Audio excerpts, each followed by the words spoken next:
ప్రస్తుతం మనతో పాటు ఆర్ఎం రామనారాయణ రెడ్డి ఉన్నారు. ఎంతమంది సార్ ఈరోజు సభలో జరిగిందని ఎలా చూస్తారు? ఇది ఇటువంటి సంఘటనలు అనేటువంటిది నేను దాదాపుగా 43 సంవత్సరాలుగా ఉమ్మడి రాష్ట్రంలో కానీ విడిపోయిన రాష్ట్రంలో కానీ శాసనసభ్యుడిగా మంత్రిగా అనేక సందర్భాల్లో పనిచేశాను.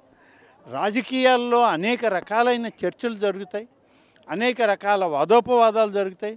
కానీ ఈరోజు దైవాన్ని అడ్డం పెట్టుకొని, ఒక మతాన్ని అడ్డం పెట్టుకొని, మరి ఈనాడు హిందూ దేశంగా భారతదేశంలో ఉన్నటువంటి అన్ని మతాలకి గౌరవం ఇచ్చేటువంటి సాంప్రదాయం కలిగినటువంటి శాసనసభ్యులుగా, శాసన మండలి సభ్యులుగా ఇవాళ వెంకటేశ్వర స్వామి పటాన్ని తీసుకొచ్చి నిర్లక్ష్యంగా దాన్ని విసిరిపడేసి చెప్పులతో బూట్లతో నడిచొస్తూ వెంకటేశ్వర స్వామిని తీసుకొచ్చి అక్కడ నిన్న మొన్ననే వాళ్ళు చేసిన తప్పు.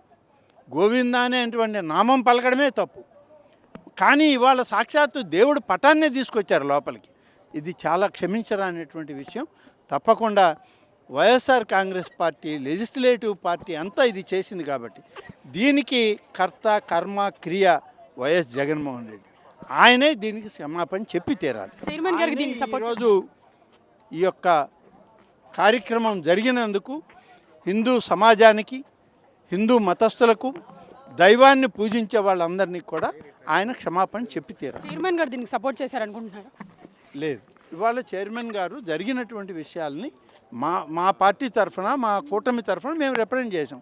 ఆయన ఏం నిర్ణయం తీసుకుంటారనేది ఇవాళ వేచి చూడాలి. 4 రోజుల నుంచి హిందూపూర్ డైరీ గురించి మాట్లాడడానికి కౌన్సిల్లో ఎందుకు ఒప్పుకోవట్లేదు? సందర్భాన్ని బట్టి ఆ అంశం అవసరమైతేనే మాట్లాడతారు. Thank you. ఇది ఇక్కడ పరిస్థితి. కంపల్సరీ జగన్మోహన్ రెడ్డి హిందూస్ అందరికీ సారీ చెప్పాలంటున్నారు ఆనం రామనారాయణ రెడ్డి. కెమెరామ్యాన్ ప్రసాద్తో అథా మొహమ్మద్, RTV, అమరావతి. చరిత్ర సృష్టించినోడు ఇప్పుడు ఆ చరిత్రని తిరగరాయబోతున్నాడు.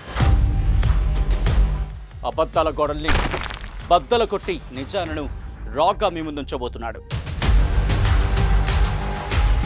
నిజమైన వార్తల కోసం వెంటనే డౌన్లోడ్ చేసుకోండి రా యాప్ని.